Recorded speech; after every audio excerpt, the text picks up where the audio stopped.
You know what people don't talk about enough? Failure. Everybody wants to talk about the highlight reel, the big wins, the headlines.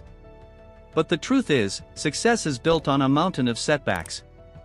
And the difference between people who make it and those who don't, is how they use those setbacks.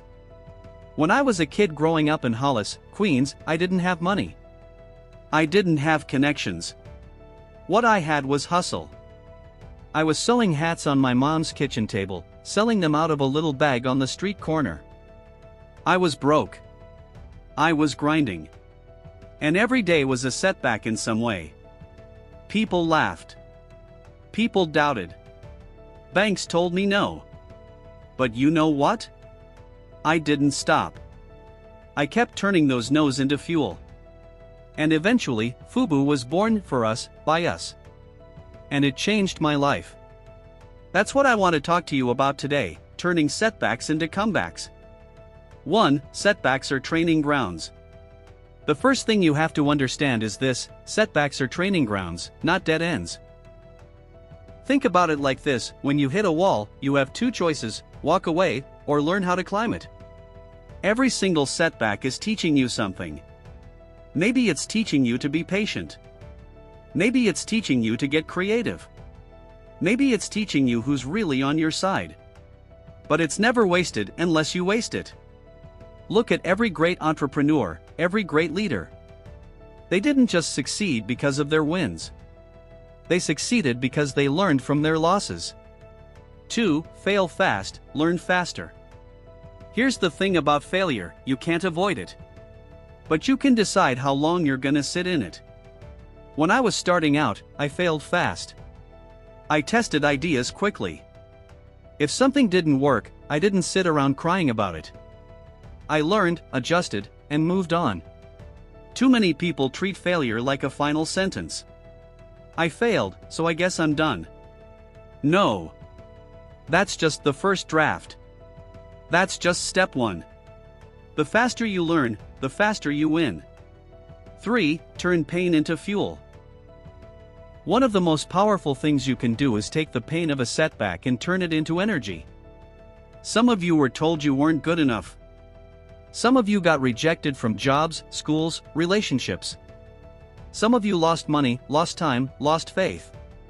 Good. Now use that. Every time someone told me I couldn't do it, I said to myself, watch me. Every time a door closed, I knocked on another one. And if they didn't open, I built my own door. Your pain can either weigh you down or push you forward. It's up to you. 4. The power of discipline. Let me tell you something: comebacks are not built on motivation alone. They're built on discipline. You can be motivated for a day, maybe a week. But discipline?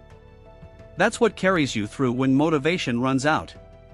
Discipline is waking up early even when you don't feel like it. Discipline is saving money instead of blowing it. Discipline is working on your dream after work, after school, after the kids go to bed. Motivation will get you started. Discipline will get you finished. 5. Surround yourself with the right people. Here's a hard truth: most of the people around you don't want you to make a comeback. Not because they're evil, but because your growth makes them uncomfortable. When I was building FUBU, I had a small circle. People who believed in me, even when things looked impossible. I had my mom. I had a couple of friends. That's it. You don't need an army of supporters. You just need the right few people. Cut out the noise. Protect your energy. Surround yourself with people who see your vision even before it's real. 6. The power of brand even for you. Now let's talk about something practical: your brand. A lot of people think brand is just for businesses. No. You are your brand. How you carry yourself. How you speak. How you treat people. That's your brand. And in a comeback, brand matters. Why? Because when you've fallen, people are watching how you rise. Are you rising with grace? With strength? With consistency? Or are you making excuses, blaming others, complaining? Your brand is built every single day, with every single choice. 7. The power of the small step. Too many people think comebacks require one giant move. Nope. They're built on small, consistent steps. When I was sewing hats, I didn't know FUBU would be a global brand. I just knew I had to sell one more hat today than yesterday. That's it. Comebacks don't happen overnight. They happen daily. One step at a time. One phone call. One meeting. One post. One sale.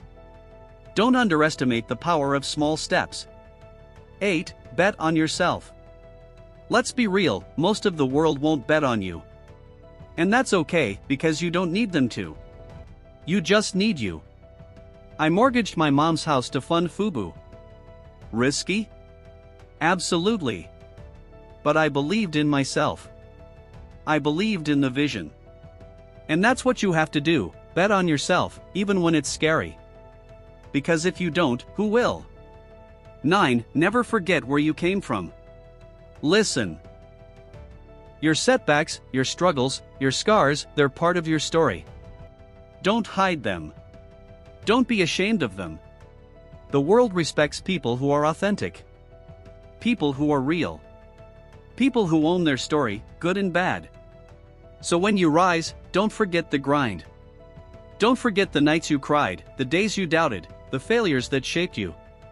That's your power. That's your comeback story. 10. Legacy over lifestyle.